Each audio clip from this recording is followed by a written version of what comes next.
is Monday, October 7th, 2019. Coming up on Roland Martin Unfiltered, the impact of the Civil Rights Act of 1866. Of course, Byron Allen is suing Comcast. We'll explain to you exactly what this act is and why he is using it in this battle against Comcast. Rapper and civil rights activist turned politician, the subject of a new documentary. He will join us here today. We'll tell you exactly who he is. A key witness in the case of Botham Jean's killer has been killed. People are asking lots of questions in Dallas and saying what happened to this young brother. And also, speaking of a young brother, 20-year-old sentenced to 10 days in jail for oversleeping for jury duty? What the hell? There are people who got caught in the bribery case getting their kids into Ivy League schools who got 10 days in prison. Also, it was an amazing weekend in Atlanta. Tyler Perry had a grand opening for his new studio. Folks, it is unbelievable, but I'm going to explain to you why this studio is all about black empowerment. Plus, we'll give you the list of cities where you need to register to vote today. It's time to bring the funk on Roland Martin Unfiltered. Let's go. He's got it. Whatever the miss, he's on it. Whatever it is, he's got the scoop, the fact, the find. And when it breaks, he's right on time and it's rolling. Best believe he's knowing. Putting it down from sports to news to politics. With entertainment just for kicks, he's rolling. It's on go, y'all. It's Roland Martin, rolling with Roland now. He's funk, he's fresh, he's real, the best, you know he's Roland Martin now.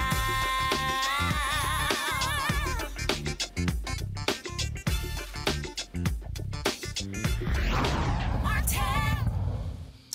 The National Association of Black Journalists has joined the NAACP, Congressional Black Caucus, and a number of other civil rights organizations in urging the Supreme Court not to gut the 1866 Civil Rights Act. Of course, this is the subject of a lawsuit.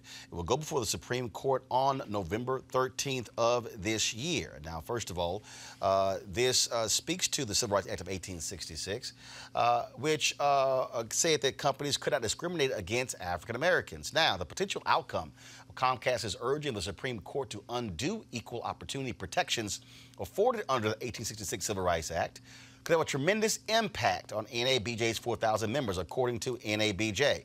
All right, folks, if we can actually pull up the actual statement, please pull it up. And obviously, for disclosure, I'm Vice President Digital on the board of National Association of Black Journalists, and so was one of the folks who participated in sending out this particular statement. Now, this is, of course, critically important because, again, as I said, on November 13th, the Supreme Court is going to hear this portion of the lawsuit that Byron Allen has actually filed against Comcast. So let me actually read you the NABJ statement that was sent out. Guys, if y'all have it there, you need to pull it up on your end.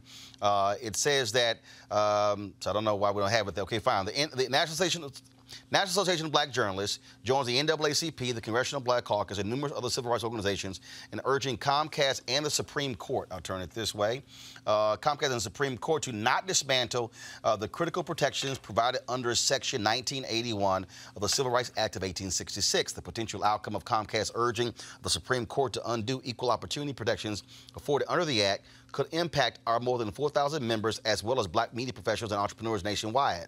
At issue is the filing of a brief asking the courts to require a minority plaintiff to provide proof that the denial of a contract, property ownership, or job opportunity is 100% based on race.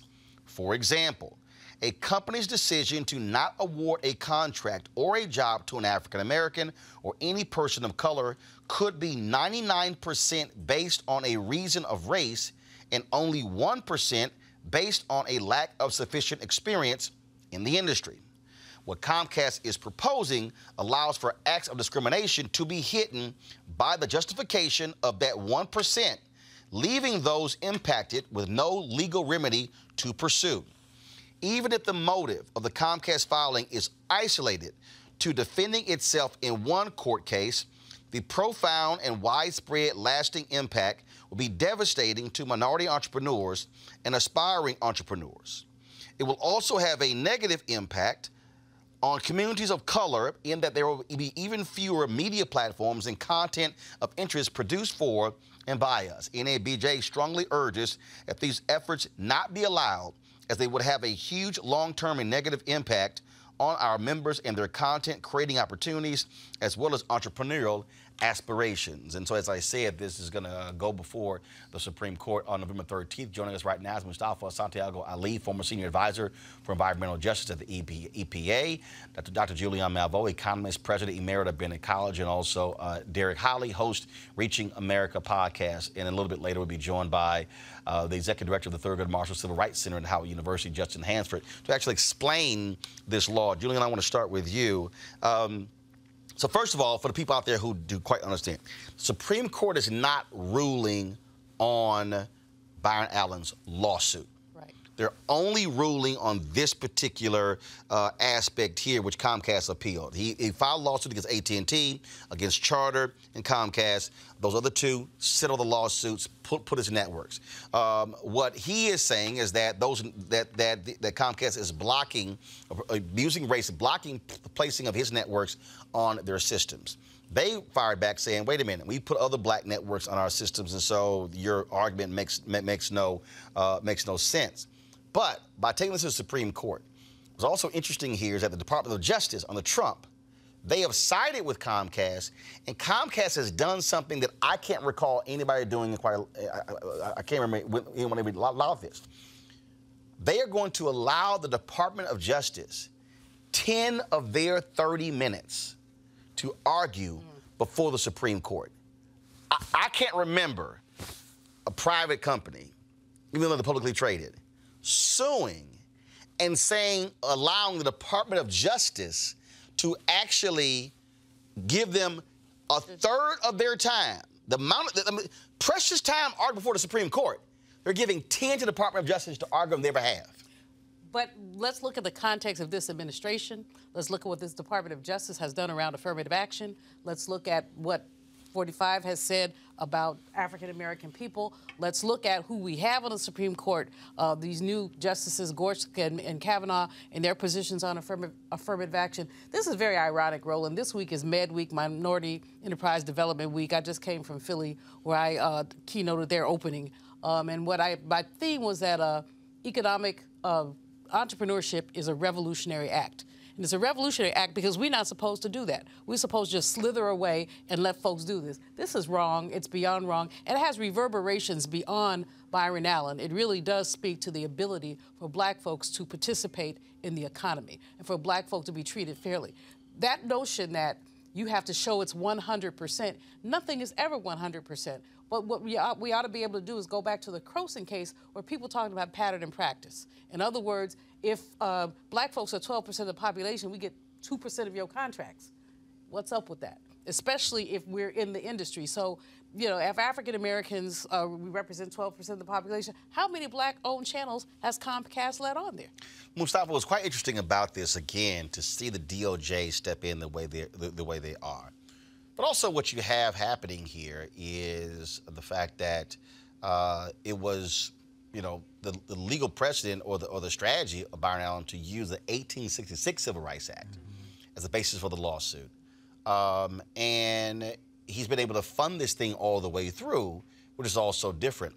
Do you believe, if the Supreme Court rules against Comcast in his favor, your thoughts about what that would mean for other African Americans when it comes to trying to break into these industries and then who are being frozen out? Yeah, well, we first should probably just start with the fact that the Trump administration continues to put their thumb on the scales and lead it toward those who they want to see to be successful. I mean, the effect of this is actually going to be less African Americans having the opportunity to be in this space, less jobs, less ability to frame out our narrative. All these various things are a part of this. So I see it as a very negative thing for our communities. Derek, here's what I find to be interesting. So you have Donald Trump, they had the little Black Leadership Summit, little rally at the White House last week. And Trump is always talking about how he's helped the blacks, talks about the unemployment. This is an African American who recently did a deal with Sinclair, very conservative when it came to buying the regional sports networks. Trump was always talking about business.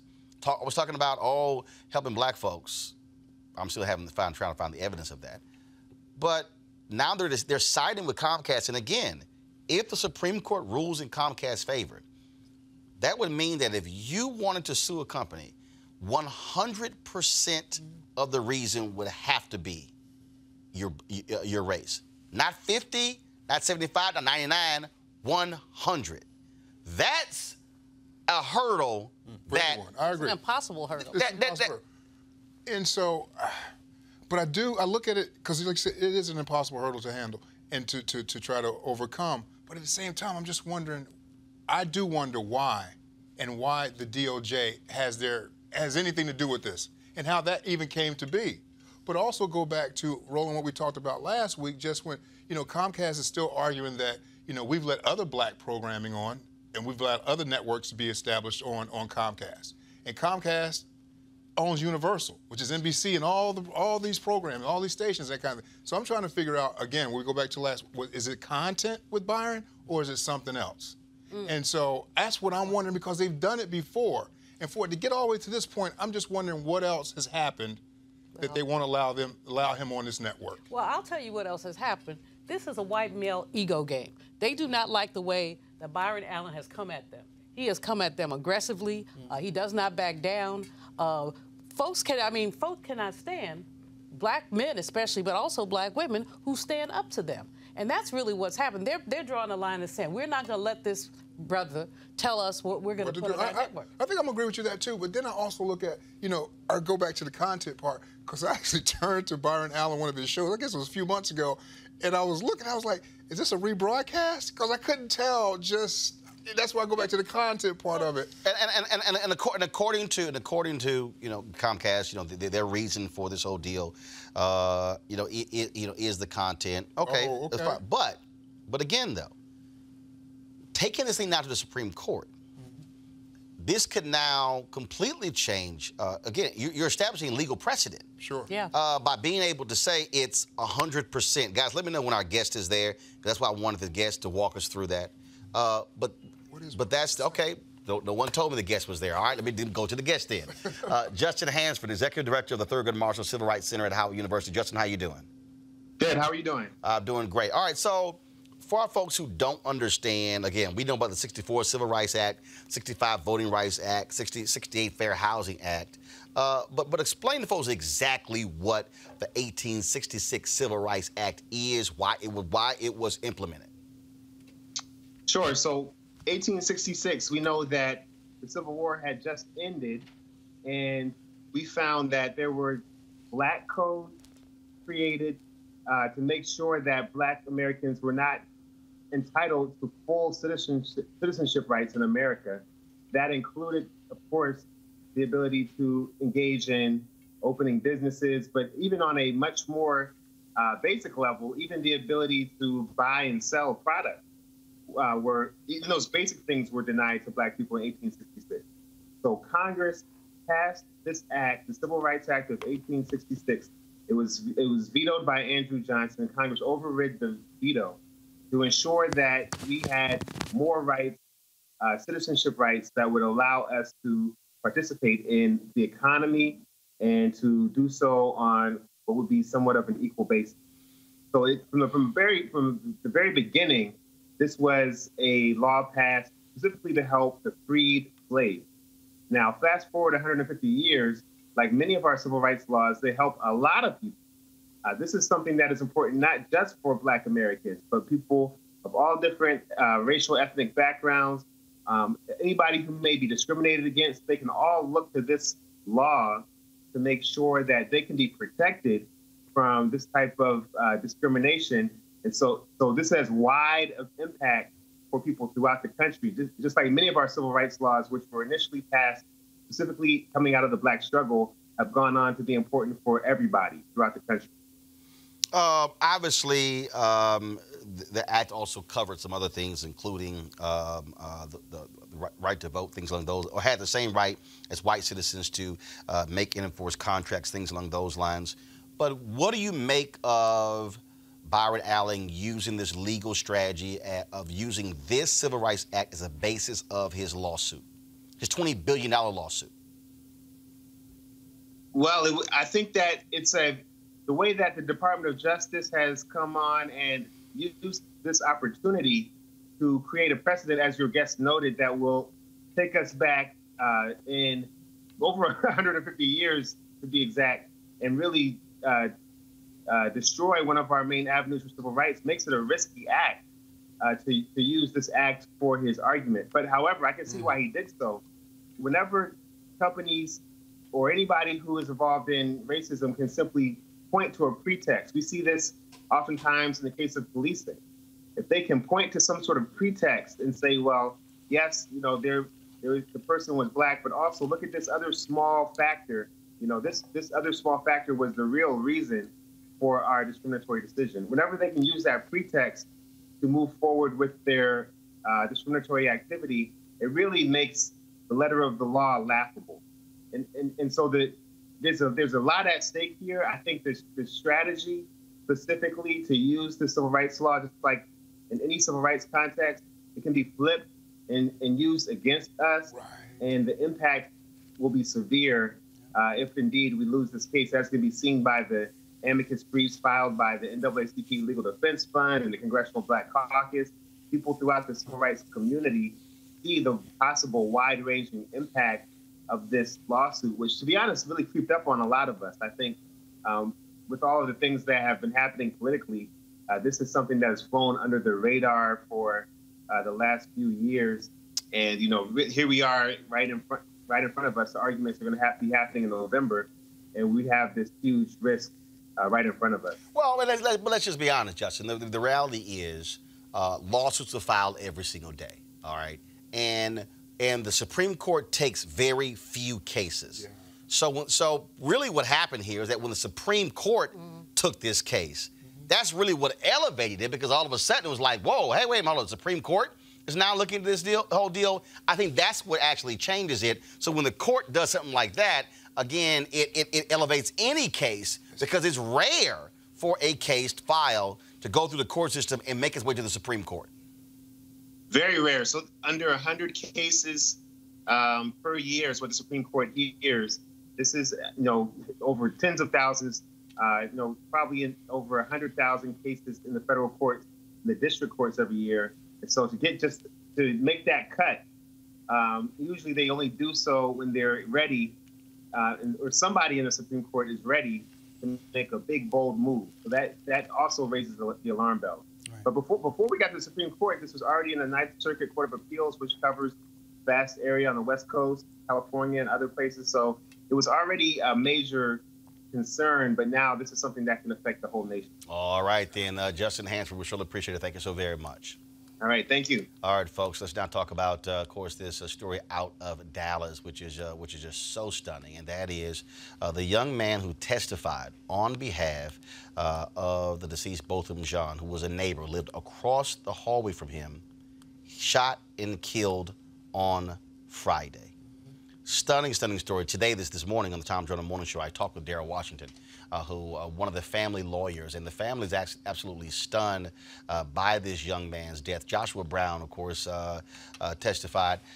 He had since moved from the apartment complex where Botham Jean was shot and killed, and was living elsewhere in Dallas. Well, on Friday night, he was approached by some folks in a four-car sedan, and gunshots were fired. The initial reports said that he had been shot in the mouth as well as the chest. Dallas County Judge Clay Jenkins said that was not the case, that he was struck in the lower part of his body. We have a video here. Guys, go ahead and play the video. I can't say I seen him. I heard him in there. Okay, when you say you heard him, what did you mean? Heard him singing every morning. Okay, you heard him singing. What kind of things did you hear him sing? Gospel music, Drake. And your door is directly across the hall from where Mr. Jones' apartment was, correct? Yes, ma'am. And so in the mornings, were you inside of your apartment when you heard Mr. Jones? Again, that's Joshua testifying, and he was the one who was shot and killed on Friday. Now the NAACP Legal Defense Fund, they're calling for an independent investigation into his death. There's no suspect or motive thus far. Also, a $100,000 reward put up by Wall Street financier Bill Perkins has been put up, and so that's where it currently stands on Crime Stoppers. They also have a $5,000 reward.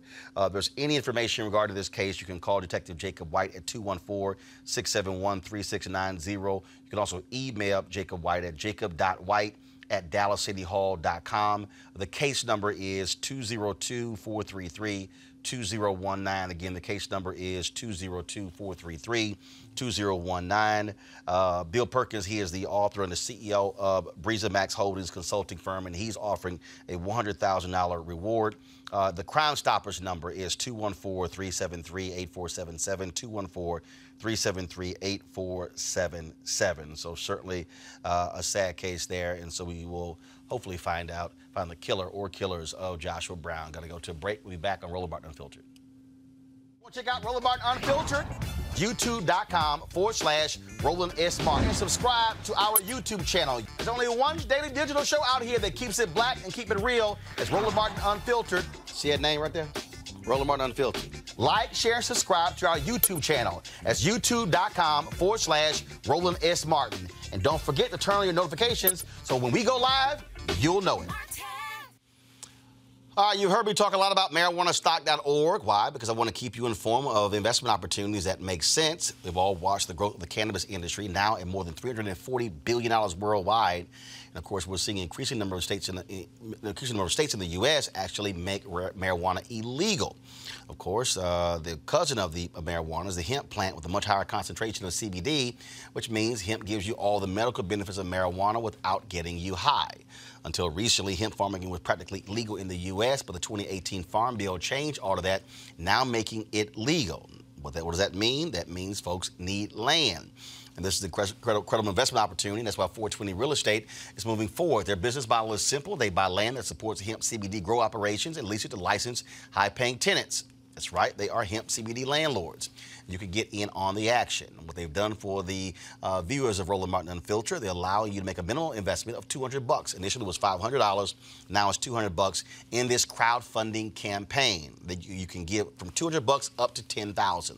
Again, this is a $340 billion industry that is still growing.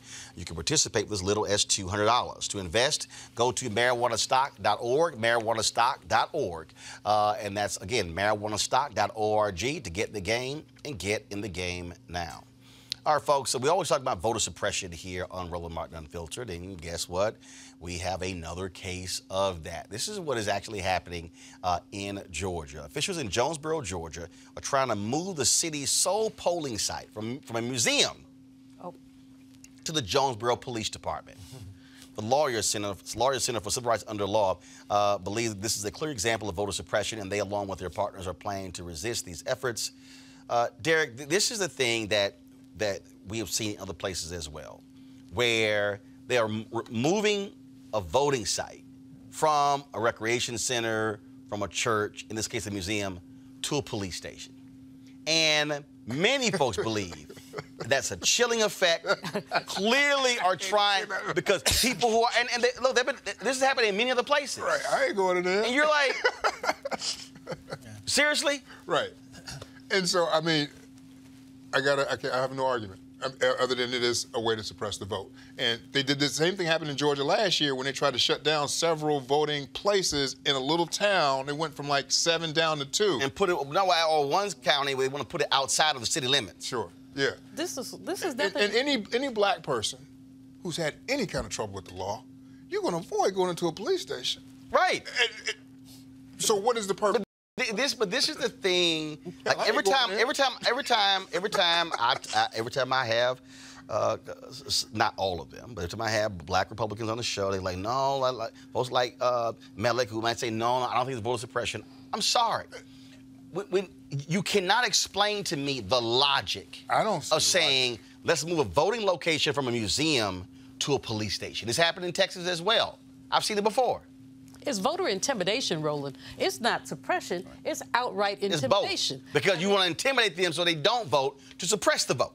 Okay, it's both. But literally, you're sending a signal. Some folks, I remember years ago, and I won't mention the town, I was traveling for Hillary, actually, and I ran into someone I knew, and I said, bro, did your early vote? He said, oh, no.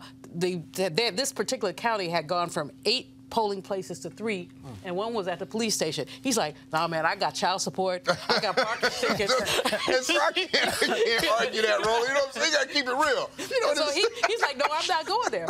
He said, if I can, I'll vote at the regular time in the regular place. But I wouldn't go. You know, he was refusing. And this is what they've done. I mean, just the bag of tricks is a bag of tricks that says y'all don't vote. I mean, they also, you know, flyers in people's homes, Latino people who are citizens and have the right to vote, afraid to vote because of things that have been circulated in Espanol, to basically intimidate them. So, you know, the Lawyers Committee, the NAACP Legal Defense and Education Fund, they have their hands full. But here again, there's more work for them to do. Well, Mustafa, that was a report showed that in the last 10 years, we have thousands upon thousands of fewer voting locations. Again, voter suppression. You would think folks would be saying, no, let's expand it. Let's have more folks voting. No, there's been a deliberate effort to shrink the number of voting locations in order to make it more difficult for folks to vote. Go ahead then, Derek. Because our vote is so powerful, they're doing everything that they can to minimize how many people vote, to try and take power out of our vote, all these various things. And my niece, who is now 8, she has a word called strategery that she likes to use all the time. This is psychological strategery in her words, where you manipulate people by making sure that they don't go into certain places because of past relationships, because of past impacts. Nothing good has ever happened when a person of color walks into a police station. So she would say that this is psychological strategery. So if somebody who's 8 years old gets it, then everybody else should get it. But I would say, conversely, though, where you look at Maryland, where they just passed legislation where it's going to allow people to register and vote on the same day. So it looks like you are expanding it in that regard. No. Maryland's a blue state. Democrats, Republicans have been fighting that. In fact, but it passed. No. Let me walk you through.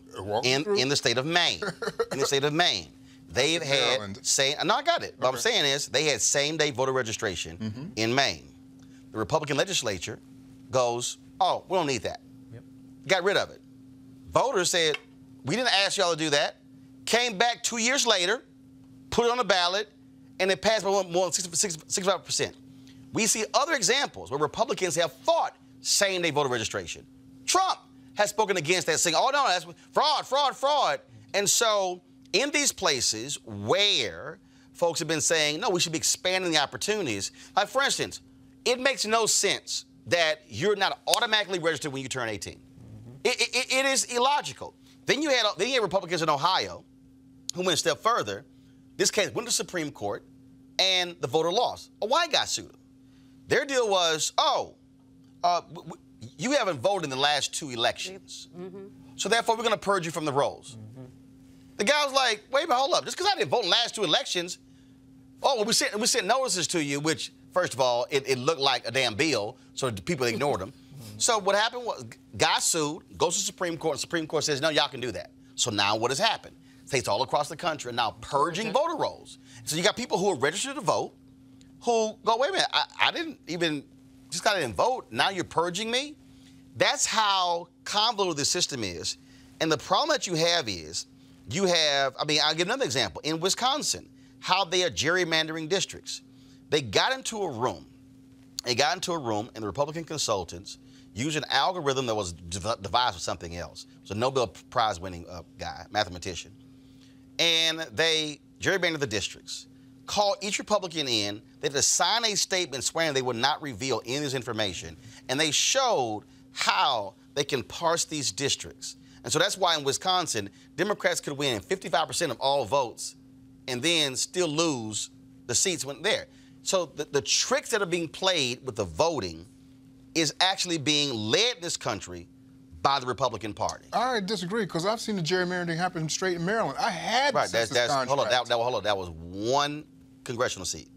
There was several congressional seats. What you're speaking of was a lawsuit. We've covered it. That was one. It I'm happened talking in about Maryland whole states. during the census. Oh, no. I had that conversation. Right, that was one congressional district. It was a couple of different congressional districts, Roland. 'Cause I'm talking about. I had the contract with the census. What I'm trying to walk you through is, okay, Maryland. Show me where else Democrats have done that. I think it's happened. I can't point to another state. Okay, here's what I can. Here's what I now. can point you to about Okay. Republicans: Texas, Georgia, North Carolina, Pennsylvania, Ohio. So gerrymandering, Tennessee. So gerrymandering only takes place in one state by Republicans. No. What I'm saying to you, Republican Party, by design, the guy. The Democrats only did it in one state. No. What I'm walking through, I'm walking through out of the two parties, which party is consistently fully embracing voter suppression, voter intimidation, and hardcore political gerrymandering. In fact, I'm agreeing with you on the voter suppression part about the police thing, but some of the other arguments about voter suppression, I can't get with you on. Let me jump well, in there's a on guy something. named Mike Hoffler. He's dead. He's got Tom Hoffler. He's dead. And the only reason we know this, praise the Lord, him and his daughter did not get along. But when he died, she went to his home and discovered, she was looking for something else, and then discovered his computer. And what we now know from his secret files, this guy was the master Republican gerrymandering. He had, and when they got sued, even with the census deal, they claimed, oh, no, it's not about race. In his hard drive, it was all about race. We only know this because she got the hard drive. Republicans are suing to keep this guy's notes private. They're trying to claim attorney-client privilege when this was the guy who was hired by multiple Republicans in states all across the country to come in, to gerrymander the districts, and to also do voter suppression. This guy literally, he was dying, and he said, I'm going to work up until my death to frustrate them when it comes to political gerrymandering. His name was Tom Hoffler.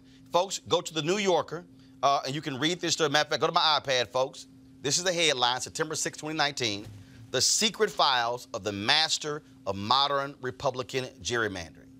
Democrats have gerrymandered, but Republicans have taken this thing to a whole different level, and not in one state or two, nationwide. Julianne, I'll go to my next story. You have to look at the economic piece of this in terms of reducing the number of polling places. Some people do not have transportation, do not have automobiles. The other thing is the class bias, which is intersected with race, in terms of who gets to take Tuesday off. I mean, some people they're on an hourly. They don't get to take Tuesday off. Those of us who are professional, whatever, we can take whatever off we want to. So there is an economic anti-working class bias to the way that they're closing these polling places. And we have to pay attention to that, too. All the things about voter suppression, but the closing of polling places in one county, Mississippi, people have to drive almost 40 miles. Yeah, go to my iPad, please. This is a story from Reuters. Went out in Georgia last Southern U.S. states have closed 1,200 polling places in recent years. This was a report that was released by the Leadership Conference on Civil and Human Rights that laid out, and if y'all want to, go to the website democracydiverted.org, democracydiverted.org, which lays out exactly what they did. And then they started, of course, and then when we talk about, again, the games being played. Remember, in 2012, in Ohio, in Republican-led districts, Republican-led counties, they increased voting hours. Democratic counties, they decreased it. The Obama campaign sued Ohio, and Secretary of State had to admit, yeah, that was kind of unfair, Republican Secretary of State, but he had to get sued. They lost in court because they were sitting here playing games with the voting hours. All I'm simply saying is, if we say that voting is supposedly democratic, fine, stop blocking it. Stop shutting down polling locations. Stop moving them to police departments. Unfortunately, the Republican Party is real good at that because, to your point, they are absolutely, and they ain't just targeting black people. I keep telling all these white folks out here, especially these young white kids. Yeah. In Wisconsin, 2012, a county clerk said she moved an early voting location off of a college campus because too many students were voting Democratic. She moved it to a far place in the corner, far place in the county. They had a small parking lot because she wanted to make it hard for folks to vote. Hell, she was on record. That, to me, is a fundamental problem. And so, strategery. We know what's going on here. All right, y'all got to go to a break. When we come back, more Roland Martin Unfiltered. You want to support Roland Martin Unfiltered? Be sure to join our Bring the Funk fan club. Every dollar that you give to us supports our daily digital show. There's only one daily digital show out here that keeps it black and keep it real as Roland Martin Unfiltered. Support the Roland Martin Unfiltered daily digital show by going to RolandMartinUnfiltered.com. Our goal is to get 20,000 of our fans contributing $50 each for the whole year. You can make this possible. RolandMartinUnfiltered.com.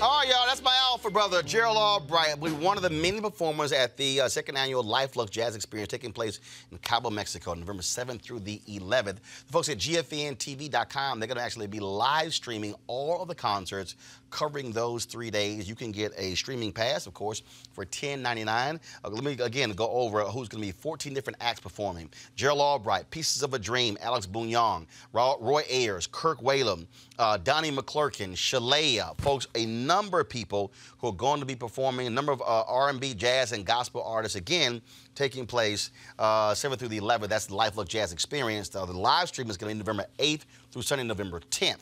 If you want to actually sign up, go to GFNTV.com, GFNTV.com, to sign up for the live stream. If you actually want to go with us to Cabo, go to LifeLuxeJazz.com, LifeLuxeJazz.com, LifeLuxeJazz.com. Package is still available. But if you can't afford that, you can definitely, of course, get the live stream for $10.99, covering you for 3 days. It's going to be an amazing time. I'll be broadcasting Roland Martin Unfiltered there Thursday and Friday. So I'm looking forward to you, if you do go, being part of that experience. And, of course, you'll be able to see the show right here as well. And so, again, be sure to get the live streaming pass for $10.99. Go to GFNTV.com. All right, folks, there's a new documentary airing on MTV in the future that looks at the life of Bruce Franks. Now, he was a prominent activist who was elected to the Missouri House of Representatives in 2016. And he won re-election in 2018. Well, this summer, he announced that he would be resigning from the legislature to focus on his mental health and family, and more recently said he'll be moving away from St. Louis. Here's a clip from that documentary.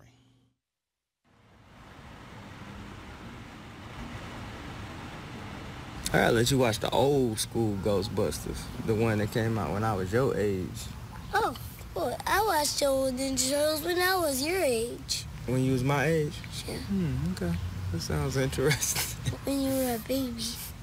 Okay. You know what song I heard today? Huh? That I ain't heard in a long time? What? We ready. We ready. We ready for y'all. You sang it when I was 5. You ain't 5 though. You ain't 5 to what day? August. August what? 9th. August 9th. You're gonna learn about August 9th real soon. Something else happened on August 9th when you was born. What happened? I'll tell you when you're 5.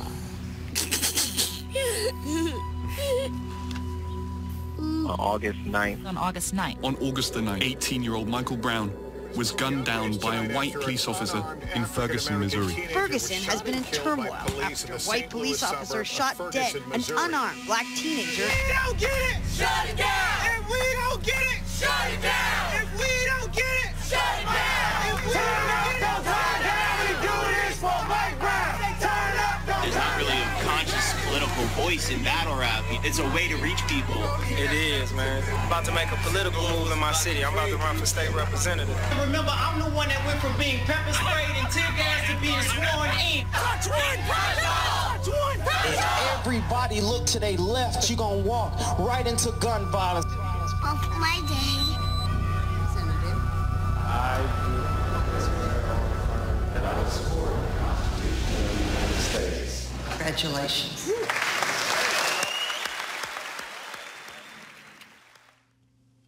All right, Bruce Bruce Franks joins us right now. How you doing, Doc? I'm doing good.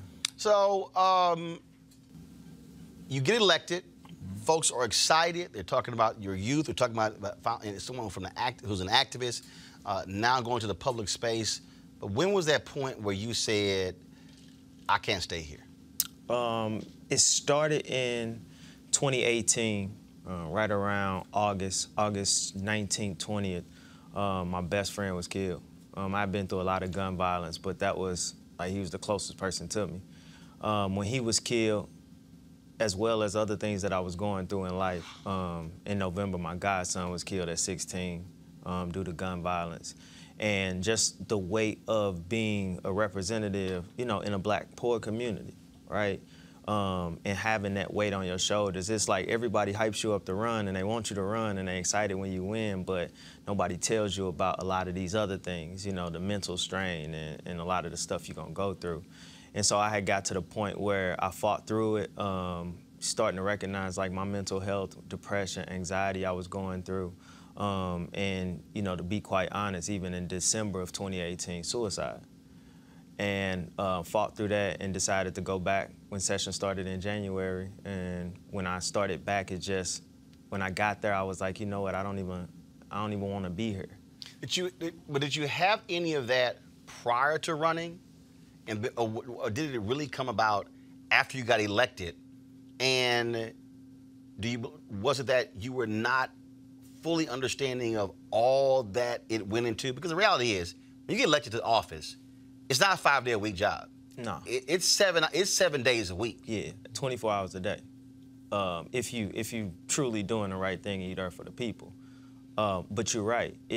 I've been going through this for 26 years. I just didn't know. My brother was killed in 1991. When I was 6 years old, he was 9. And so going through this string of funerals and gun violence and being from this community and these things that you are taught that are normal, but it took me till I was 34, 33 to realize that everything I went through for the last 20-some years ain't normal. So I was able to now identify that, oh, this is anxiety, this is depression, this is suicidal thoughts, this is PTSD, Well, the reason it's interesting you say that, Jason Kander, of course, who was Secretary of State in Missouri, almost upset Roy Blount, was running for mayor of Kansas City and dropped out. And he announced it was because of PTSD. He served in Afghanistan he was an Army intelligence officer. And people were even shocked by that. But he said, no, I got to step out because he was still dealing with the PTSD of what he experienced in Afghanistan. Absolutely. You said he's a friend of yours? So Jason, y'all discussed this? Yeah, so Jason is a person who, Jason and Stephen Weber and I, who was the kind of leader of the Democratic Party for a couple years before he stepped down, we would have these conversations. And Jason Kander is one who's always kind of been open about PTSD, and he was really open at this point where he's talking about stepping back. So he's one of the people that I actually talked to. But, he came from a different aspect of it. You've been to war. So we have a lot of veterans that deal with PTSD.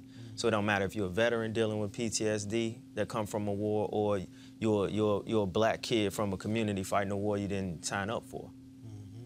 And that's the thing that I don't think people truly understand. I spent 6 years in Chicago. And when you have conversations, it's always a trip being here. And I've been at the White House at the table with Trump, and people bring up Chicago, and people always want to throw Chicago up.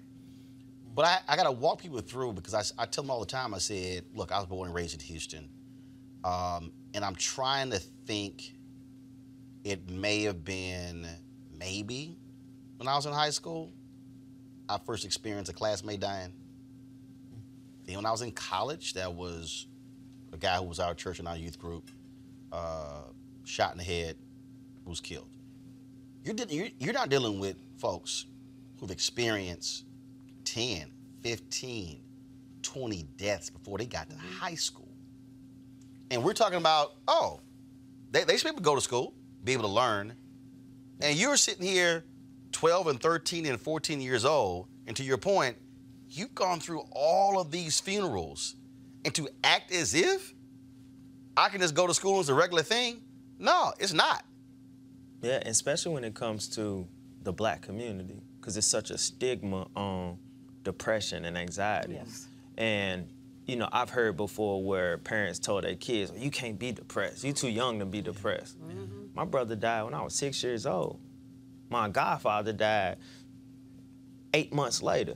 My uncle died 8 months later. At this point in my life, I've been over 200 funerals. Most of those resulting in gun violence. Most of those being periods. You know, I had 200? Yes, 200. Between 2015 and 2015 and 16, I had lost almost 24 kids that I mentored in the St. Louis area.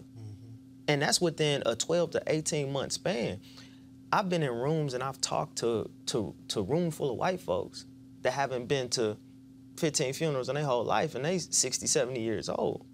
And so to think that this is such a, you know, this is just such far-fetched to believe that our young people today are going through anxiety and depression. And, you know, it's real. And we got to get real about the conversation, because far too long we've said, oh, just be strong. Oh, just keep going. Oh, just keep moving. And I just felt like I've been a strong person this time because my grandma was strong, my mama was strong, you know, everybody was strong. And now I understand that, no, it's time to get some help. Sure. Derek. Mental health in the black community. I wrote an op-ed in the Huffington Post. It's time to start talking about mental health in the black community, because like he said, it's been so taboo. And for black men, we've been told, you can't cry, you be tough, you know, just pray about it. And so, yeah, just pray about it. And that's what we've been taught. Meanwhile, our counterparts, white people, they go get help for their mental health issues. But this is where, and Bruce, I want you to come in here, but this is the thing, though, that, and you're right, this is what we also have to understand.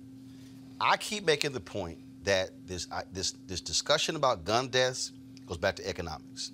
This discussion about mental health goes back to economics. Sure does. The reality is, if you're white and you got insurance, there you go. You go get help. Yes, you can get help. But the reality is, we had to go to the pastor, because that's all we had. And so part of this thing is, when we're discussing, like every time these people want to talk about Chicago, I said, if you do not want to talk about the economics of Chicago or St. Louis or Ferguson or New Orleans, then you don't want to talk about gun control. Go ahead. If we can't condemn these things unless we condemn the environment that brings it, right? Yeah. So if you talk about gun violence, right?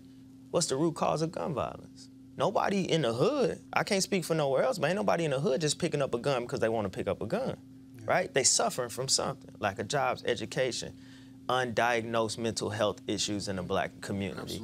Absolutely. And not to make light of anything that's happened, because my heart goes out to every single mass shooting that's ever happened.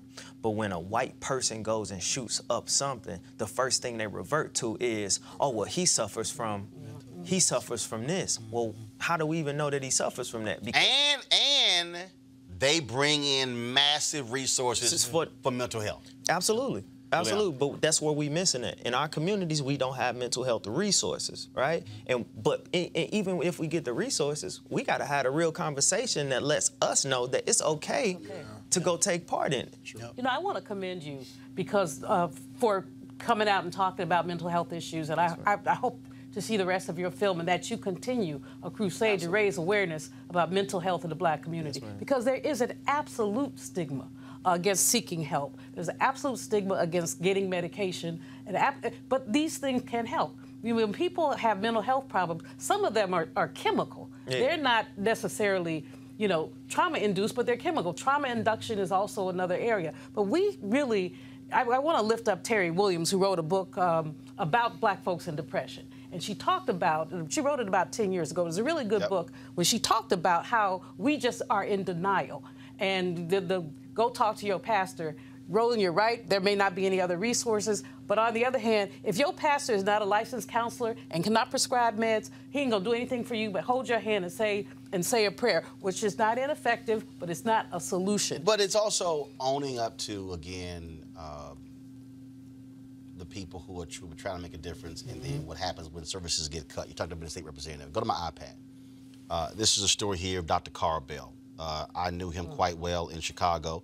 Carl died in August, 71 years old. He was all about mental health, and he had his own, first of all, finished from Meharry, served in the U.S. Navy, had his own facility witnessed the violence, was in gangs growing up, and then dealt with this whole issue. But what happened was he had his own center. Funding gets cut, had to shut it down. He came up with various programs in Chicago public school system, trying to teach people how to deal with conflict resolution. But the reality is, in this country, what cities and counties did is that they slash anything dealing with mental health. We used to have community health centers, okay? Then when cities and counties and states shut those down, it's kind of like, well, y'all sort of figure it out. And so you got people who are walking around where you used to be able to have a facility go to, and they don't. So as somebody who experienced this, but you were also elected official, what has been the response? What have been those conversations like when you're trying to explain to elected officials why they must fund clinics and health centers? And then do you get pushback, or do they say, yeah, I hear you, that sounds great, but then they'll sit here and then go fund something else? They'll go fund something else. Because reality is, when it's not happening in your community and you're the majority, you control where everything goes, right? It's cool that we have mental health awareness days. Those are important, right? To uplift, to bring, to bring education to it. But if we're not funding the places that are most affected when we talk about mental health issues, then what are we doing? And that's another part of being in the legislature, where it's like, all right, I'm going back home. When I get home, I hear a gunshot. I live in the hood. I used to live in the hood in St. Louis, right? I hear a gunshot. I ain't your regular elected official. I'm running over there because I know this is probably one of these kids that I done mentored, that I talk to every day. So I'm over here compressing the womb and waiting till the ambulance get there, right? Talking to the entire community, like, all right, well, what needs to happen? All right, we need better education. We need more programs. We need this over here. We need to fund summer jobs. Cool. So I leave and go to Jefferson City, which is our capital, right? I serve all week, and I'm up here fighting. Highly Republican state, highly outnumbered, super minority top to bottom, trying to get stuff done. But on the same hand, in my head, what's still playing is, I just had to hold this kid warm. I just had to talk to his mama. Then when I come back, my brother dies, right? My best friend, my kids that I mentor, my nephews, and it's an everyday process. So I'm speaking to them from a lived experience. Like, look, this one I'm not telling y'all no stories. It's not a myth. This is what I'm going through every day. And even when you talking to them, and even if it feels like they may get it in the room a lot of the times, their ability to move forward on action about it is just not there, because they're not necessarily forced to. Until the numbers change and it's closer in proximity. Until where white kids start getting shot in huge numbers, then that's when something will change.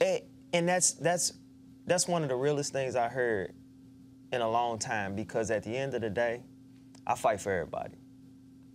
But I fight for those who look like me first. And when you talk about this issue of gun violence, which ties right into mental health issues and undiagnosed mental health issues, I hear so much talk about banning these guns. I hear so much talk about these other mass shootings that's happened, and those are atrocities, they're tragedies, absolutely. But when you highlight those and you forget about the black folks in the black communities that go through gun violence each and every day, you're taking away our voices. You're taking away our need for mental health resources. Because when you parade him to the front, when y'all take him out of here safe as can be, even though he done killed all these people, the first thing you're gonna say is, you know what? Well, he got bullied. He suffered from anxiety. He suffered from depression. And that's not okay. No, it's not. Yeah. Mustafa. And we don't know Mustafa. First, I just want to, I wish I could get up and this mic wasn't on just to give you a hug, because I know how important self-care is. I just came back from St. Louis last night, and while I was there, I slid over to Ferguson for a second. I had conversations, and it reminded me of the work that I did in Southeast Washington, where some of the young brothers who we were running through programs, they was getting their lives together. They'd be standing on their porch and just catch a cab. And you're like, all this is just put on everybody. And the thing is, there's a numbness that comes through that situation. Absolutely. Yeah, and you're just like, okay, so I just got to be hard all the time. Yeah. I can't tell anybody about what's going on, and it just starts to eat away at you. And then that's why we have all these diseases that continue to pop up, hypertension, heart disease, all these things they want to put on top of us and say it's our diet. If you're living in a war zone all the time, you don't never get a chance to breathe.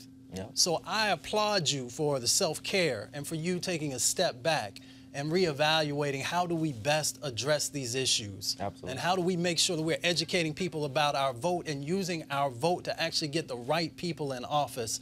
And also, and that last thing you said, brother, was so incredibly important. You know, I also work for everybody, but it is our communities that continue to be the ones who are unseen and unheard and forgotten and never get the resources that are necessary to make the change. So I just give the utmost respect to you for what you have done. Appreciate you, brother. John Hope Bryant, Operation Hope. He says this all the time. He says that you will never see a riot in the neighborhood with a credit score 700 or higher. Period. That's a word. Period. Yeah. And so, I think, and again, I'm gonna go back to the money piece.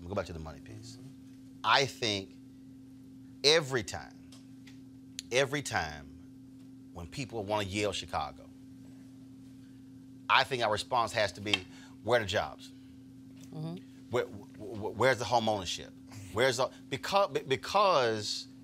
again, I think about where I grew up, Clinton Park in Houston. I can remember standing on the portion of our street. Look, we had two-parent households with older black folks who took care of their yards, everything like that. But I could stand on the porch and remember seeing the FBI and the Houston Police Department taking down a crack house. I saw those things. But the difference is, in my house, you had mom and dad with a job. Brother that lived across the street, Mr. Jordan, he was working. Folks next door work. Folks do not want to deal with the economic calamity that is existing in these places. And to your point, yes, when you see a young girl in Atlanta who's sleeping and a bullet comes through the house and kills her while she's in bed. When you think about, again, when you're seeing these young black folks at Clark Atlanta, you know, opening of school as a shooting, you know, luckily no one was killed, but again, you're like, I'm not trying to send my kid to school. And that's leaving places going to Atlanta. You said you're leaving. How tough is that? A place that's home for you. Most of us want to go back home. So I'm gonna be all the way real with you, Roland. It was a little easier than I thought it was gonna be. The hardest thing is family. Right. Right. Family. My district. I fought so hard to get that seat. We fought hard. But knowing that the district is in good hands, knowing that it ain't amount of miles in the world that's gonna take me from my kids and my family, and understanding that I'm important, I'm needed, I'm necessary, and whatever I need to do to make sure that I'm okay and my self-care is at 100%, then that's what I need to do. So when I made the decision to actually leave, it was a little easier than I thought it was gonna be, but it's been one of the best decisions that I've made. I got black folks who I know who have said they're not going back to Chicago. Matter of fact, Chicago had the second highest concentration of African Americans outside of New York. New York is 3.5. Chicago used to be around 1.3, 1.4 million. It's going to approach 800,000. Folks are leaving because there are people like and to your point about going home. I know some black professionals who say, I don't want to go home because I don't want to get caught in the crossfire. I don't even want to be in the city. Right. And something happens and I'm just visiting. So the thing so this the thing with me though. I'm not worried about the crossfire. Like if I come back and I'm doing the work and I get caught in the crossfire, then that's just what was meant for me. I'm okay with that. It's just being able to come back at 100% and actually do the work, right? Like I don't mind, because everywhere I go to the hood, because that's what we needed.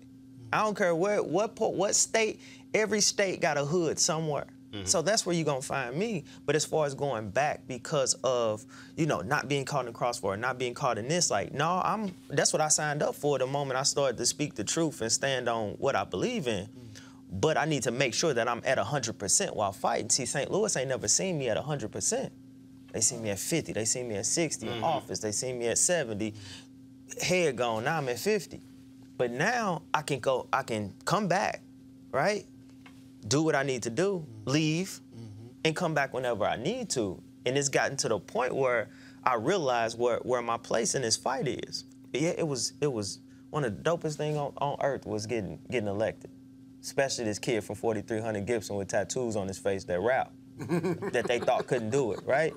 But I got in that office, I fought, I passed legislation, put millions into the budget, something that a lot of folks didn't do.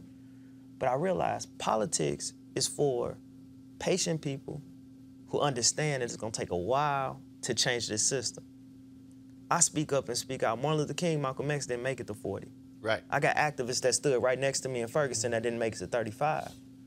So if that's what our tale is, if that's what our life expectancy is, I need change to happen a little faster. And the way it's gonna happen faster is if I force it from the outside while working with those patient people from the inside. I'm glad you made that point because I tell people all the time, stay in your lane. And, you know, since I was 25, every city I've lived in, I've been approached to run for office. Every single city. People go on my Facebook page, Twitter, run for president, we need to run for president. I'm like, no. So that ain't what I'm there for. I said, I'm doing exactly what God designed for me. Absolutely. This is what I've done. I'll be 51 in November. I've done this since 14. No desire to do anything else. None. I said, this is what I'm designed to do. And I try to explain to people all the time that everybody's not, people want Michelle Obama to run. Michelle Obama has said, I don't want no part of that. Because it takes a certain type of person to be a politician. Everybody can't be an activist. Everybody can't be the one leading the news conference. Somebody got to be the one who you don't even know anything about. And I think for a lot of people is understanding that that is critically important. But I got to ask you this here because you mentioned the activists. And we saw this with the folks who went through Ferguson. We saw this with Black Lives Matter activists all across the country.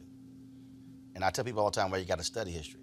So many of them did not realize the mental health part of all of this and the strain and the pressure.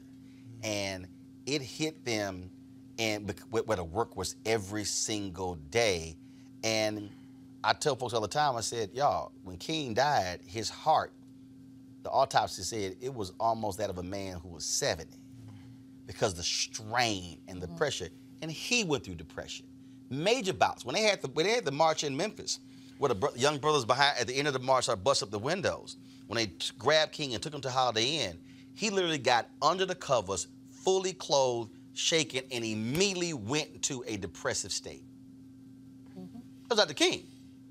And a lot of these activists have been going through this, not realizing, man, this is real. 2017, we was protesting the Stockley verdict. I did an interview with you. That was the police officer in St. Louis. I did an interview with you over Skype. Left out, went and led it was about 2,000 people march with Anthony Lamar Smith's mother, you know, bunch of people in front of the police station. And I'm yelling and I'm passionate. We get to the top, right at the top of the hill where the police station is. And I just pass out. And I had to get water and they had to get me. And it got to the point where I was realizing, at one point I was out there with pneumonia. And I'm thinking, you know, I got a severe cold, but if I ain't out here, or, you know, if I organize this, or we helped organize this, or if I'm not out here. And then I look back over some of my brothers and sisters who didn't make it out, more brothers who didn't make it out past the fight. It's like you hear a lot of conspiracy theories. You hear that, oh, well, they was out here, so, you know, this happened. And the guys who got shot, cars on fire, these different activists. And not to take nothing away from, because we know, and I'm going to keep it real, we know how that happens, right? We know that's happened. We know that's real. It's happened over history. Them being targeted. Yeah, us being targeted, period. Right. But to not delve in and really find out what's going on takes away from the mental health strain and the actual fight internally that we may be going through, you know, depending on the situation. And you hit it right on the head when it comes to us as activists, and I could just speak for those who I got pepper sprayed, tear gas with. That was a full-time job, 14 hours a day that we wasn't getting paid for.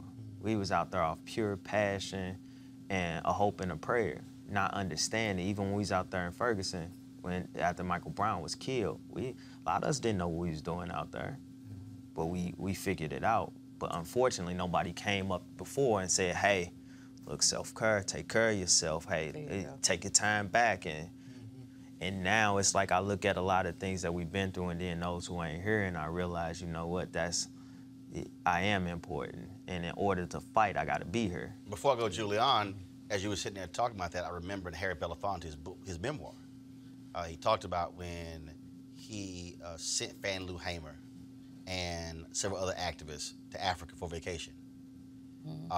And that's something that people really don't understand, that you also have to have the resources to take your warriors away from the fight so they can go somewhere for a week or two and go swim in a pool and lay on the beach and enjoy the sun. Because if you need a respite in your everyday life, if you out there as an activist, I'm like, folks have no real understanding of what that life is like, which actually is even more intense than a politician.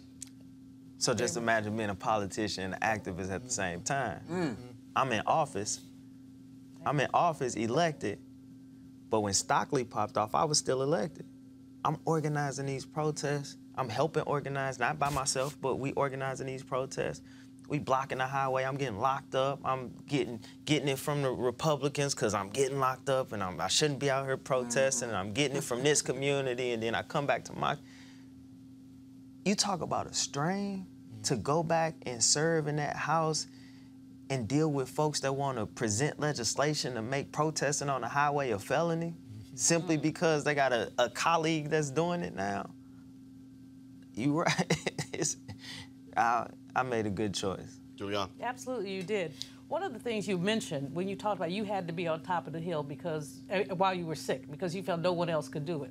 One of the really lessons for activists is to have rotating leadership. To make sure that the baton can be passed. I mean, to make sure that if someone isn't there, someone else is there to pick it up. And what we've often had is ego-centered leadership in the black community that requires somebody to say, I've just got to be there all the time. The folks who don't give the props to the people who are propping them up. Because as Roland says, everybody should not be a leader. Some people don't want to be leaders. But those who are leaders need to understand compassion. Now, the other thing, Roland, I want to mention quickly, the economics is at the bottom of this. Income numbers came out beginning of September.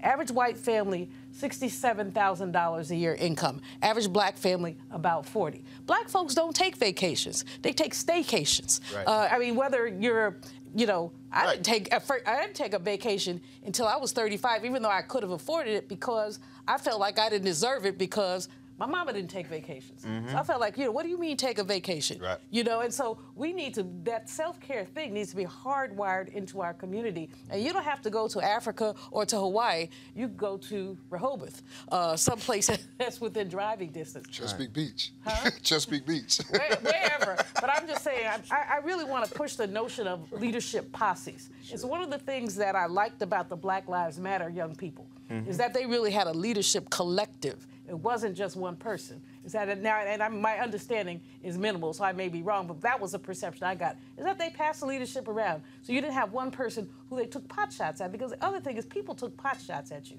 Those Republicans took pot shots at you because they could. The only thing I would say that with passing around though, you still got to have a hierarchy, because one of the problems of that leadership, and it's not just a black thing. It happened when we had all those massive Latino marches, the May Day marches. Is that they had massive mobilization, but then you had no entity that was then say, okay, how do we now harness this thing and then take this thing and then be able to move this thing forward? Because that's how we were. Like we had leaders. Like all of us were leaders, right? But I was in the forefront because I was the elected official. I was the one that was talking to the news. And I told them, let me take the death threats. And everybody got them. A lot of folks got death threats. I mean, no matter who you were in the movement, but they calling my office, right? They sending me emails, so we can track that. You know, we can make sure I'm cool. So let me take the brunt of that. So even if something happened to me, this still keep going. Right. You know, and like you said, a lot of movements get centered as far as ego, and then you take out the leader, then you don't have a movement anymore. Yeah. We learned from that, and we made sure that everybody was a leader. You might not saw this person, that person, or that person in the front lines or even in the camera, but just know when I got locked up on the highway with them 144 people for shutting down 40, the movement kept going. You know, we kept organizing. But y'all had hierarchy and a plan. Oh, absolutely. Y'all went through all of that. Absolutely. I mean, unfortunately, I knew some of the groups that didn't, and so stuff was in sort of disarray. Occupation Wall Street was the same thing. They were like, no, like, we got no lead. I'm going, and you have no focus. It's all over the place. I got to ask you this here. So when you, what was it like that? So what was like that moment for you when you got away, when you got away from St. Louis and you stepped away? Did you go, damn, I don't know what this even feels like? So I said something that I made a Facebook post, and it's gonna tie into everything, but I made a Facebook post and I said, you never know how racist the place you live is until you go live somewhere else.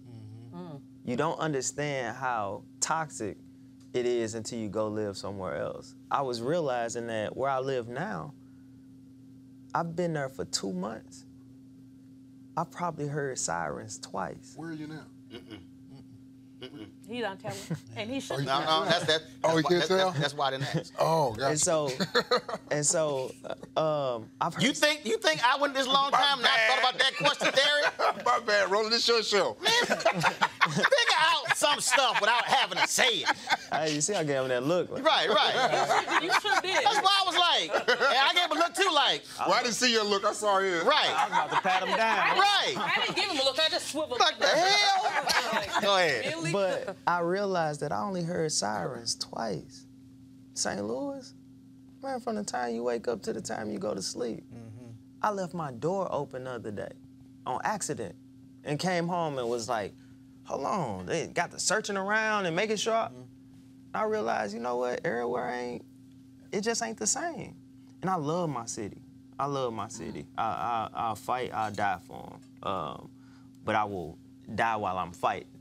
Right? Not in this sense of, well, I'm fighting myself, while I'm fighting these inner demons. And so now being able to work out, being able to be healthy, being able to just drive to wherever it is I like to drive to that's only 3 or 4 hours away, right? To get away, scenery, and just all these different things. Like when I was in office back in February, I weighed 130 pounds soaking wet with ankle weights on. And now I've been working out, I've been feeling good. I weigh 170. This is the most I ever weighed. It's the healthiest I ever been. I battle rap.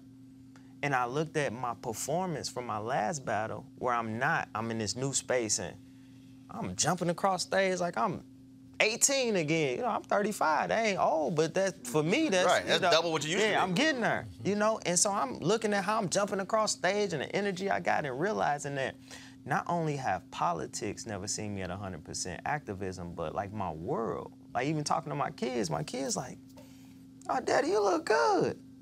It's realizing my kids ain't even seen me at 100%. You're free. Free. Documentary airs when? So we don't have a specific date, but it's late fall, and so it'll be on MTV.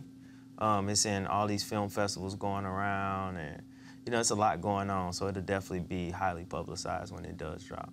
Well, we're certainly glad you were here sharing your story. Absolutely, I appreciate hopefully, there's somebody who's watching, whether or not they're activists or not, will understand the importance of self-care, taking care of themselves, and not being sort of bound by all of that pressure. And definitely the activists out there. And I also hope people have a better understanding and appreciation of what activists go through. Yeah. Because again, and those are the folks who haven't read, don't realize Again, the number of times MLK was hospitalized, the number of times Reverend Jesse Jackson Sr. has been hospitalized because of dehydration, because, I mean, how they've just worked themselves to exhaustion. And it's real. It's real. And I think for a lot of people, we're very critical of activists. We are demanding of things, what they should and should be doing, what they should not be doing, saying what they should be making this amount of money, shouldn't be doing this and doing that. Not realizing that even just a getaway to go to an award show is actually a vacation for some of them. I think a lot of people have no understanding of that. Real. That's real. We appreciate it. Thanks so much. No, thank y'all for having me. All right, folks, let's talk about this story. A 21-year-old man was sentenced to 10 days in jail after he overslept and missed jury duty. Yeah, jury duty. 10 days. DeAndre Somerville, West Palm Beach, Florida, was ruled in contempt of the court in September by a circuit court judge. Somerville did not have a criminal record prior to the judge's ruling. He was also put on probation for a year in order to pay a $223 fine, write an apology letter of no less than 100 words, and complete 150 hours of community service, which included reporting to the jury office once a week to have a 10-minute discussion about the importance of jury duty. That, Mustafa, is absolute bullshit. I don't even know how you get away with something like that. I mean, you overslept, and you go 10 days in jail, write them apology letter, probation for a year, fine. Hell, he might as well just go ahead and bribe somebody to get their kid into college, and hell, he would have got slapped on the wrist. That's exactly what it's about. You know the value they place on our lives and on other people's lives, our time and other people's time. Man, so many people have missed jury duty, and none of them went to jail. And what they fail to realize, too, is that when you go to jail, anything can happen once you go inside of those walls. So it's just bananas. And the judge who did this, they need to actually bring that judge up on investigation and some charge. Exactly. I mean, basically, the demonization of black people. This is reflective of the demonization of black people. Oversleeping is something that anybody can do. Anybody on this panel has done that at some point in time. We don't go to jail for it. I mean, you might miss an appointment, somebody might cuss you out, but you're not going to jail. This young man spent the 10 days, and then they suspended it, but he already spent the 10 days. I guess they can give him the fine back if they made him pay it. But this is just, it is a height of absurdity, especially in the context of the way that black people are punished and the way that white people get slaps on the wrist. Amber Guyger gets 10 years for massacring a brother in his own home. 10 years. Which means she gonna serve 5 or maybe 2.5. Got it. At the same time, you know, the woman who voted illegally and didn't know it got 5. This is absurd. I'm glad we're bringing these cases up, but this judge does need to be, I don't know what the word is. Right. Debenched? Derek? I just think it just goes to show how devalued we are to some people. I mean, it just goes without saying. It makes no sense. This boy served 10 days in jail for oversleeping. Crazy. Crazy. Folks, today's the last day to register to vote in Alaska, Arizona, Arkansas, Florida, Georgia, Indiana, Kentucky, Mississippi, Ohio, Pennsylvania, Rhode Island, South Carolina, and Tennessee, and Texas. And be sure, so you want to vote in November, you better get it done today. Speaking of that, tomorrow in Montgomery, Alabama, Stephen Reed could very well be elected the first black mayor in the history of Montgomery, Alabama, the state capital of Alabama. And so, again, folks go to the polls there. And so we want all of you to go to the polls as well. Because that is critically important. Now, think about it. All these years, Montgomery, where the bus boycott began, has never had a black mayor in its history, and it's 60+% black.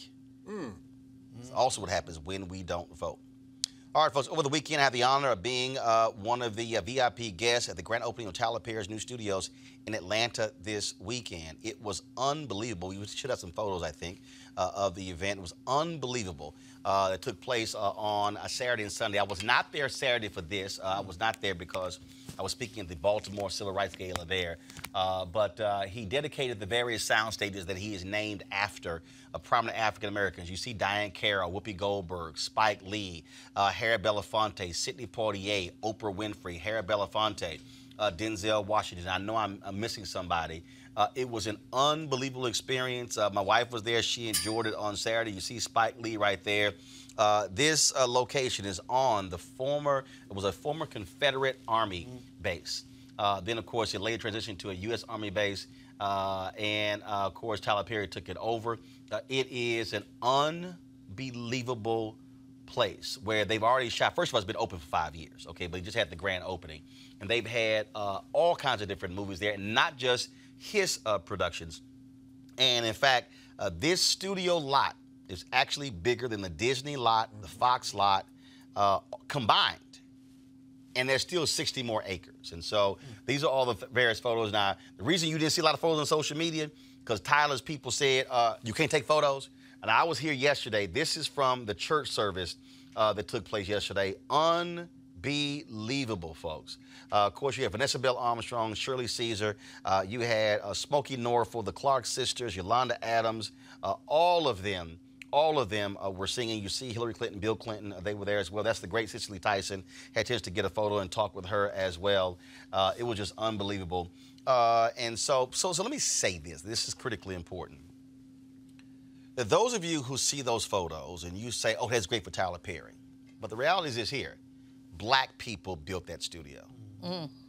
I had Tyler Perry speak at the National Association of Black Journalists last year, and we were texting in March when I invited him, and I said, this is what I want you to do. I want you to come talk to our membership about how you respect your audience and how your audience will respect you.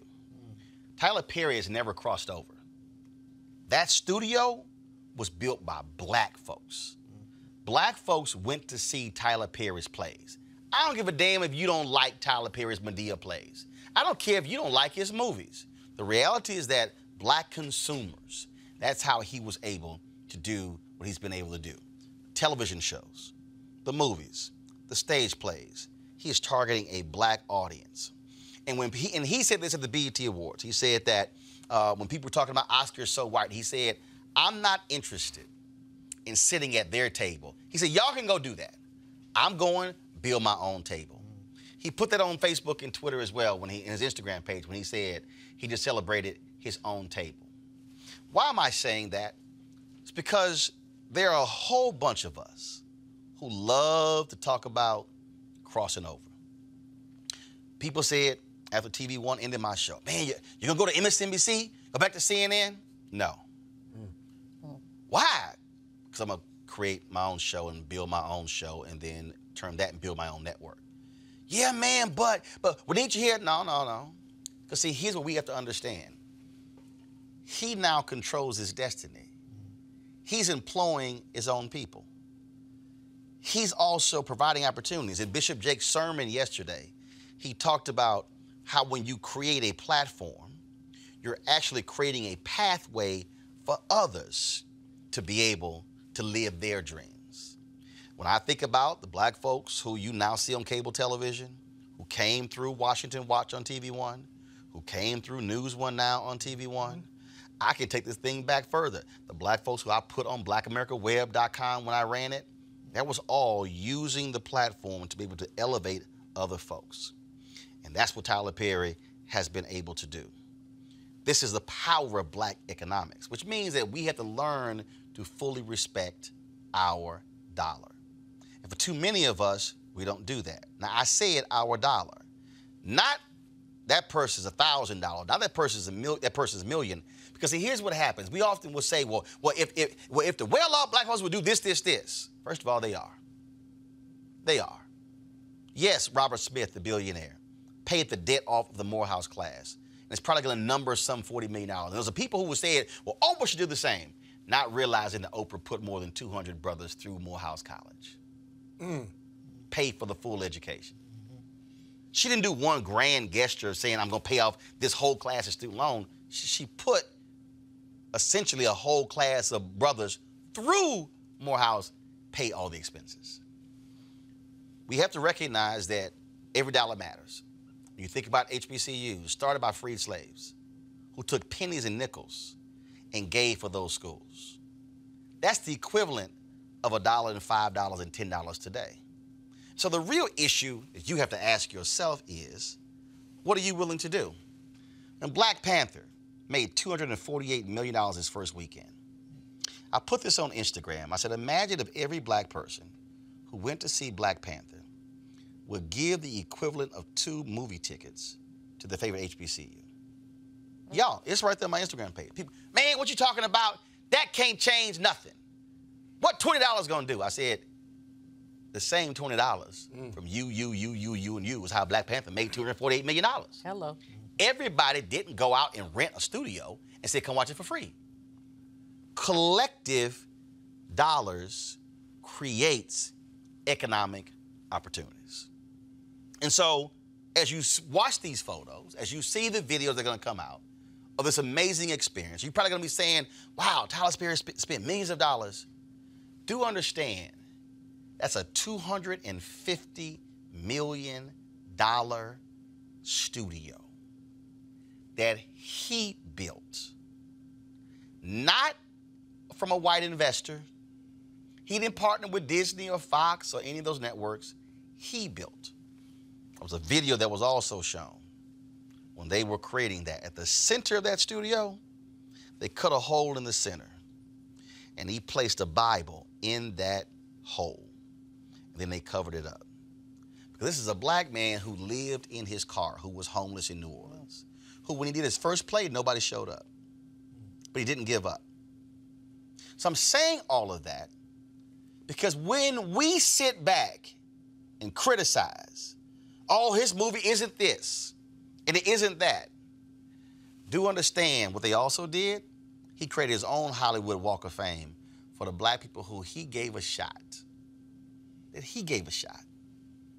He said it. Taraji Henson now gets her full fee because he was the first one who did it. No one. Idris Elba first played a gangster. Every movie role he got was a gangster, but it wasn't until he played a daddy in Tyler Perry's movie that he started getting different roles. I'm saying all of that because as black folks, we have got to stop playing this silly game of trying to have white validation. Hello. I got no disrespect if you are white or Asian, Latino, and then you appreciate what somebody does. But what I'm trying to say is when you believe that your stuff is less than. I'm going to close with this. I was on a panel in Cincinnati a couple of months ago, and the brother who was sitting next to me thought that he was speaking for me when he said, you know, this is what he said, y'all. We got to support Roland's show, Roland Martin Unfiltered.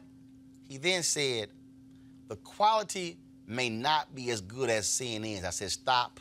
I said, stop. It is. And the audience laughed like Derek is laughing right now. He literally did that, y'all. He literally said that. And I had to stop him. Because, see, what he was doing was mentally and psychologically saying that what I'm doing is actually less than. I had to stop him. I'm like, no, it's not. It's not less than. Quality is quality. Content is what matters. And so every single one of us should be celebrating Tyler Perry Studios. If you ever bought a ticket to a Tyler Perry play or movie or soundtrack or a T-shirt or a mug, you made Tyler Perry's studio possible. That is black excellence. It is the largest in history black-owned major studio. But I would be remiss if I did not mention that Tim Reed and Daphne Maxwell Reed opened their own studio in Virginia more than 20 years ago. That's right. This is not the first black studio. Oscar Micheaux had his own studios as well. So learn your history. But in terms of major studio this size, nobody black has ever done it. That's because of faith in your God, faith in yourself, and faith in black people. That's how it happened. So with that, congratulations, Tyler Perry. I got a chance to briefly speak to him yesterday, and he said, I got a bunch of people I got to speak to. He said, but I'm sure you're going to put these thoughts into a text and send it to me. I said, no. I said, I'm going to send it to you, but I chose to do this here because, folks, walking on those grounds, knowing full well that used to be the grounds of a Confederate base that a black man now owns, yeah, that's called black power. It's called black excellence. And not a single person who was there, more than 1,000 folks, walked away, not blown away, and now thinking about how can I take my thing to the next level. But it requires you to, again, faith in your God, faith in yourself, and faith in your people. So for all the people out there who keep asking me, why am I doing this show? What are you doing next? Is to create something that's for our people, that's by our people. But we don't have to ask permission. I don't have to ask anybody, can I go cover a story? I ask myself. Tyler doesn't have to go ask anybody, what kind of show to make, because he can actually make it himself. So that should empower each one of you. If you want to support Roland Martin Unfiltered, do so by going to RolandMartinUnfiltered.com. Every dollar you give goes to support this show. This week, perfect example, Thursday, I'll be broadcasting from Atlanta. Reverend Joseph Lowry will be having his 98th birthday. One of our civil rights warriors. I will be there. I'll be hosting the program. We'll be broadcasting our show from there. Denver, I'll be there at the Potter's House, Denver, doing the show. And of course, we'll be live streaming My School Choice is the Black Choice Town Hall there as well. And so you can pay, of course, via Square, PayPal, as well as Cash App to support what we do. And trust me, me and Tyler are talking. That's all I got to say. Holla!